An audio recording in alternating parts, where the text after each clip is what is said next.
Buenas tardes, profesor. Espero que se encuentre muy bien. Este es nuestro informe de la práctica número uno, que es sobre las características morfológicas de los granos. Mis compañeros se llaman Carol Cortés Pérez, Edgar Sebastián Díaz Sierra y mi persona, Kevin Castañeda. Los granos presentan características de acuerdo a su especie. Por lo general, estos están compuestos por el pericarpio, que es la capa que cubre la semilla, el germen, que es la parte del grano que da origen a una nueva planta, y el endospermo, que es la parte almidonosa del grano y que su función es brindarle nutrientes al germen. Las características morfológicas nos ayudan o nos brindan una idea del posible comportamiento que pueden sufrir estos productos cuando son almacenados. En la presente práctica determinaremos las características morfológicas tanto del frijol y del maíz y los parámetros de importancia a tener en cuenta en los respectivos diseños. Bueno, ahorita sigue el procedimiento, claro. En la práctica laboratorio se trabajó únicamente con el maíz y el frijol. Como anteriormente mencioné, que fueron 3 kilogramos cada uno, con el fin de analizar sus características físicas y morfológicas. Primero se realizó una muestra parqueada y pues la limpiamos y pues determinamos el contenido de humedad con los equipos como el horno y, y el Muster Tester. Diagramos para el método del horno y con el peso, un peso determinado que hasta que se llenara el 100% del contenido de humedad de la máquina, del equipo. Y pues aquí tenemos cuánto nos dio la humedad del frijol. En este caso es de 13,5%. Como siguiente procedimiento, pues se midió el volumen aparente en probetas, empezando con 3 repeticiones de 100 gramos para cada grano, o sea, para el maíz y el frijol. Y pues continuando con 200 gramos y 300 gramos. Pues después se determinó el volumen real, o sea, le adicionamos agua. Y con el mismo tipo de procedimiento, con los 100 gramos, con los 200 y con los 300 gramos. Y pues aquí podemos evidenciar el volumen real del maíz y del frijol, con su respectivo peso de 100 gramos del maíz y 300 gramos del frijol. Por último, se seleccionaron diagramas de cada muestra para medir en milímetros, su largo, su ancho y su grosor. También se calculó el peso individual de cada grano y se separaron en sus componentes principales como la cubierta, el embrión. Y pues registrando en una tabla el peso de cada fracción para conocer su proporción dentro del grano.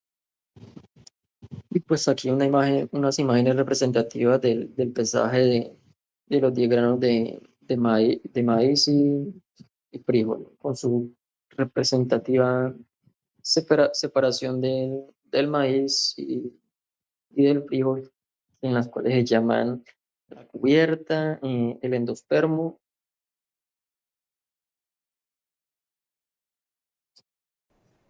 Bueno, aquí vemos las dimensiones y el peso de un grano, en este caso del frijol. Podemos ver el peso de cada uno de una cantidad de 10 granos. Podemos saber su peso individual de cada uno, su largo en milímetros, el ancho en milímetros y su grueso en milímetros. Esto se midieron con el pie de reina. La cubierta, esto se pesó todas en general, esto el endospermo también y el embrión. En aquellos casos, para saber el peso de cada uno, se divide entre el número de granos que se obtuvo. Podemos ver la sumatoria de granos que nos dio 7,017 y la sumatoria de los demás componentes como la cubierta, el endospermo y el embrión que nos dio 6,89, dándonos una pérdida de 1,43, o sea, casi cero, lo cual nos indica que está bien hecho esto correctamente.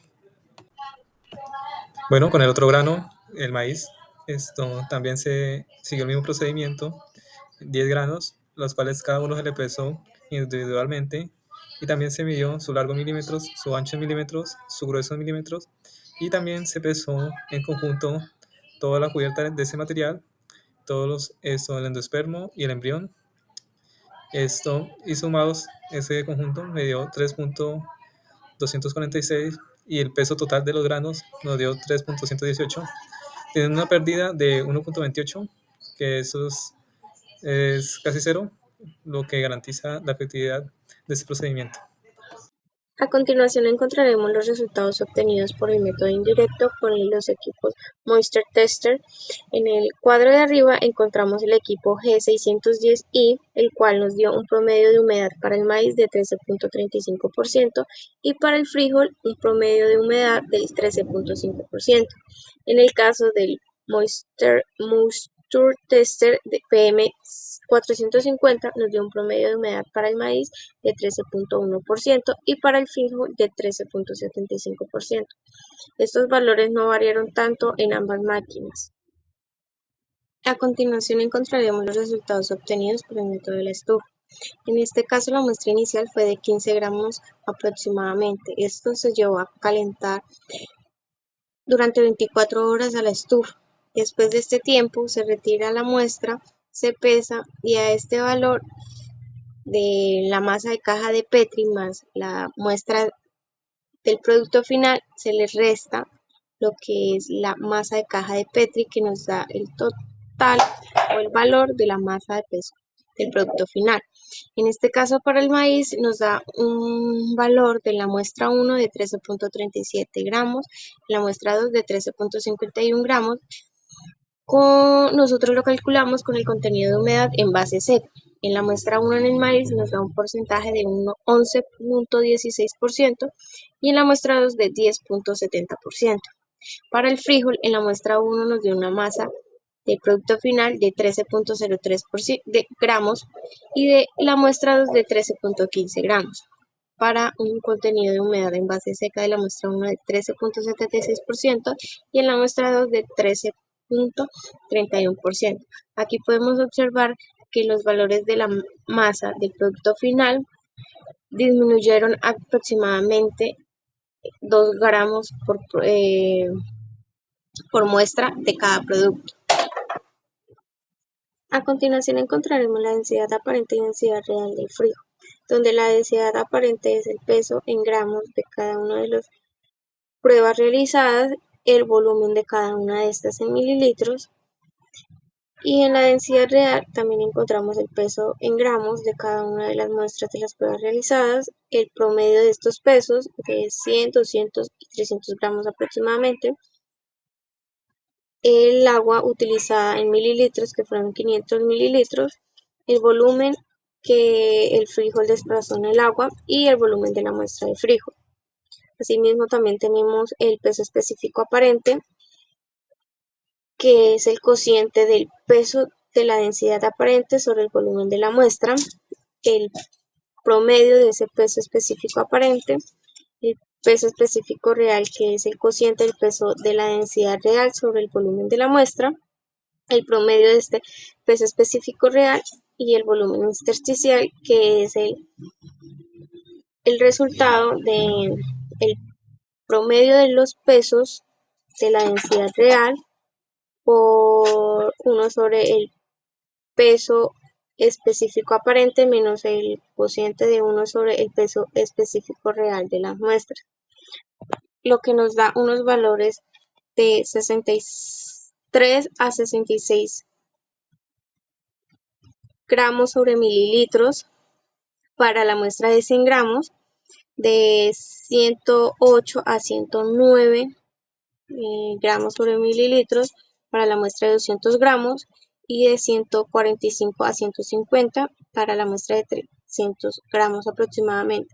Estos valores no variaron tanto en el resultado y la porosidad que se obtuvo fue de 42.65%.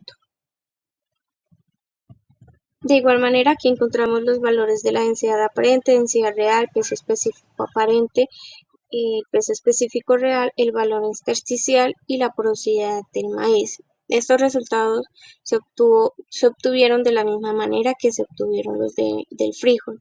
Aquí los valores de el volumen intersticial de la muestra de 100 gramos aproximadamente para el maíz fue entre 51 a 58 gramos sobre mililitro. Esto quiere decir que pues hubo una variación notable.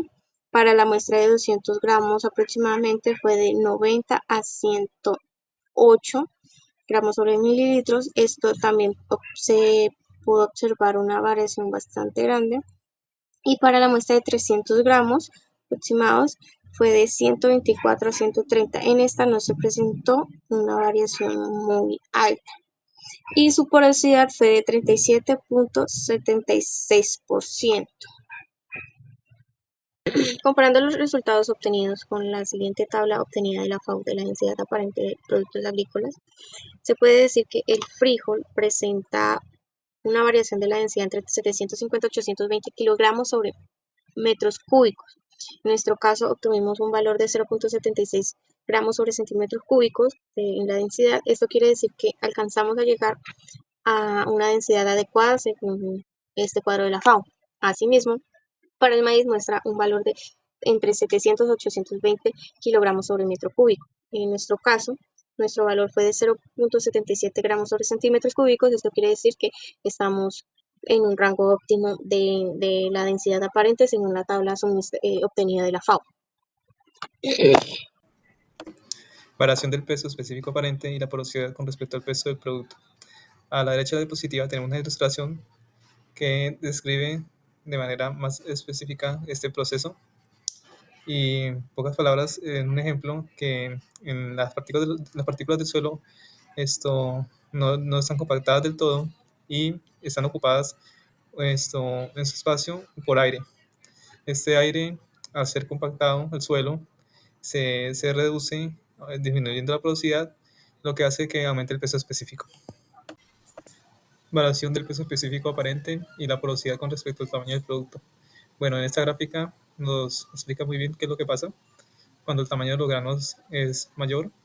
Esto, esto ocasiona que haya mayor espacio entre los granos, a diferencia de la parte derecha de la gráfica, en donde los granos son menores, son pequeños. Por ende, la distancia y el espacio entre ellos es menor, lo que provoca que el volumen aparente sea mayor. Bueno, ya el contenido de las preguntas. Bueno, como primera pregunta tenemos que ¿qué importancia tiene la propiedad de los granos en relación con su comportamiento durante el almacenamiento?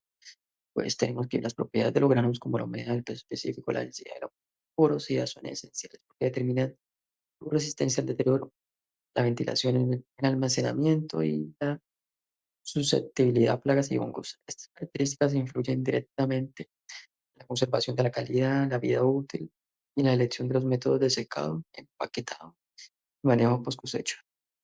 Como segunda pregunta tenemos, ¿cuál es el peso específico de los siguientes productos? Que son el trigo, que en este caso estamos manejando unas unidades de kilogramo sobre metro cúbico. Tenemos que el trigo es de 770, para la harina de trigo es de 600, el maíz de grano es de 720, la harina de maíz de 640, el arroz pulido es 770, el sorgo 750, la cebada 600, el café 673, el cacao grano 560, el frijol 700 y la lenteja 780. Estos datos son como un aproximado. 3. ¿Qué tipo de empaques son utilizados para los granos? En Colombia normalmente se utilizan sacos de fique, yute o polipropileno. De igual manera se utilizan bolsas plásticas herméticas para preservar la calidad y en grandes volúmenes se utilizan silos metálicos, bolsas tipo silo y bodegas a granel. 4. ¿Qué ventajas y desventajas hay en el almacenamiento de granos en sacos y a granel? El almacenamiento en sacos permite fácil transporte, una separación por lotes y un acceso rápido, pero esto ocupa más espacio y exige una mayor mano de obra y puede favorecer a las plagas si no hay un buen control. Por otro lado, el almacenamiento a granel facilita el manejo mecanizado, reduce los costos y aprovecha mejor el espacio, aunque esto requiere una infraestructura especializada y si no es controlada la ventilación, aumenta el riesgo de un deterioro por humedad o insectos.